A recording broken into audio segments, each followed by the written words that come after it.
Hello everyone and welcome back to the Great Book of Grudges. My name is Nathan and it seems that there's going to be some rather interesting lore updates coming out in the new Warhammer Fantasy Roleplay supplement known as Winds of Magic. Some new information dropped recently on the 20th and it's got some stuff that we need to talk about. So firstly, what you can see on screen is some new artwork focusing around the summoning of a Fenbeast. This is quite interesting, mainly because the Fenbeasts are native to Albion, so it could be that we might get a little bit of Albion lore. It is important, however, to keep in mind the following. Firstly, the Warhammer Fantasy Roleplay is normally set within the lands of the Empire, but they do expand every now and then into different locations. Secondly, while Fenbeasts themselves are native to Albion, there have been reports of them appearing more and more throughout the Old World, more specifically the Empire. It's not been outright confirmed just yet as to why they're appearing there. This is something that's been in the lore for some time now, through Dark Shadows, even the Storm of Magic, but we're going to have to wait and see as this gets expanded upon. But there's a few other things that we need to talk about because there's some paragraphs which are really curious, so let's read over it and discuss. The first paragraph is rather simple but is quite exciting, so let's read over it. You're late, where were you? The other adherents seem to make it on time easily enough. Oh, be quiet and take your seat. It would be best, all of you, if you were to be prompt to every lesson. That way we can benefit from the preliminary blessings without repetition. Today's instruction is on those creatures the wielder of magic may summon to their aid, their properties, and how best to destroy them. Remember that maxim of our order, a foundation of fierce faith, a breastplate of sacred steel, and a blade of blessed silver. You will need all three should you seek to vanquish the creations of sorcery. Okay, so this is pretty much just saying witch hunter. So, you know, it's the whole blessed silver and all that type of stuff, which is great. Maybe some new witch hunter lore, hopefully some other types of witch hunters. We're gonna have to wait and see, but it would be quite curious if we did get witch hunter lore. This is something that a lot of people don't know, but there are actually different sects and different organizations of witch hunters. It's not just the ones that we commonly know hunting down, say, vampires and heretics. There are different locations, different gods that they worship too. It depends on the actual denomination of witch hunter. Either way, this should be rather interesting, and this was the lightest paragraph, I think, because the second one is really interesting. We will be looking at these creatures in three broad groups. The first are of extreme physical potency, but wild and incomprehensible temperament. These are the great incarnate elementals. They can be summoned by a sorcerer through a practice of painstaking ritual, and even then, they do not tarry upon the physical world for long, and may not behave according to mortal reason as they do so. With that said, they are terrible foes, stronger than giants, and fueled by a lust for destruction. There are said to be several forms of these creatures, one for each of the traditions taught by Teklish the Tricksy and his dupe Volans. However, only three have been observed and categorized: the Fig of Fire, the Serpent of Death, and the Monster of the Wild. Sigmar protect you should you have to face any such being. My advice would be to focus on your escape and hope the wicked monster turns its rages onto the summoner. Okay, so why is this so important? Well, the Incarnate Elementals have been something that had been in Warhammer Fantasy lore since pretty much 8th edition. They were featured in the Monstrous Arcanum. Only one had an official release as far as I remember, which was the Elemental of Beasts, but the one of Fire did have a miniature. It just never got released to the public, and the one of Death just never got released as a whole. They did have rules though, and this is what makes it really curious, mainly because, well, we expected them to have been retconned, especially with how everything worked out with the end times, with incarnates being characters. But this is really curious, so it looks like they might be coming back. Right now, we only know information on three.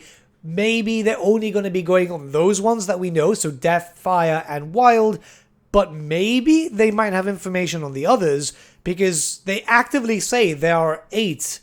Who knows, but this is quite exciting, especially with how magic works. This, at least to me, is extremely exciting. Hopefully we won't have to wait too long. I don't think a release date has been given just yet, but if any more news does pop up, I will do update videos. But let's move on to the third paragraph, sorry. The next category of magical creatures are strong in body but mindless and pliable. These are the constructs being formed of earthly matter and then given a blasphemous semblance of life through sorcerer's invocation. Again, a painstaking ritual is required to build one. They are not as powerful as the terrible incarnates, but they are more obedient. They are mighty beasts, so do not seek to tackle them on your own, but a trained block of halberd can keep them at bay and chip them apart, and big guns can make a mess of them. Okay, so this is Fenbeasts. This is what the artwork is based on. It's curious, they've given a little bit of artwork, but not for the incarnates. I guess we'll have to wait and see. But this is exciting. So Fenbeasts themselves, like I said, are native to Albion. A few do live in the lands of the Empire, but it's not really being confirmed as to what is bringing them here. Commonly, it's truthsayers and dark emissaries which do summon them, as they are native to Albion and know the magics and how things work there. Albion is a strange and mystical land, even though it's so close to the Empire.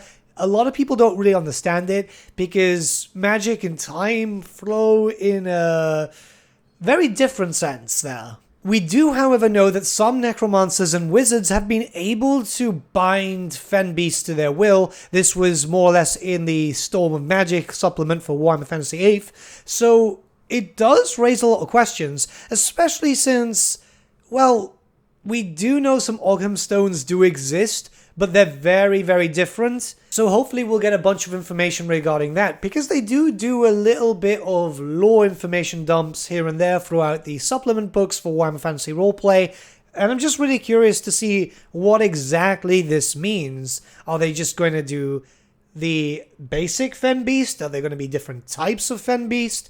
It's all very curious. Now let's read the final paragraph. Finally, there are familiars. These are the least of magical creatures in terms of physical size and strength, yet they are adaptable and intelligent. A sorcerer must imbue them with a portion of their own essence, and, it is said, soul, a high price to pay, but the cost is a servant who, whilst they are possessed of a degree of their own will, is nevertheless bound to serve their creator and assist them in their magical workings. Do not underestimate these lesser abominations. They have drives and personalities of their own and are capable of learning from experience. A newly crafted familiar is a feeble thing, and you ought to assassinate such creatures summarily. But if you're making a move on a sorcerer who has kept such a being over a period of months or years, be wary and observe. With patience, you may better understand their strengths and limitations.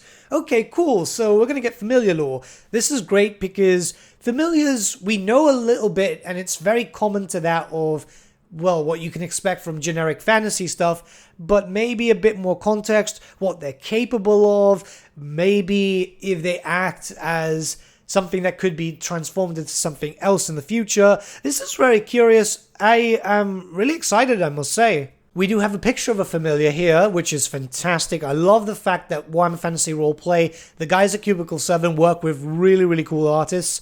But anyways, keep in mind that this isn't how all familiars look. They will generally be very different. We've seen that in previous miniatures. So it could be this, it could be a bird, it could be a cat.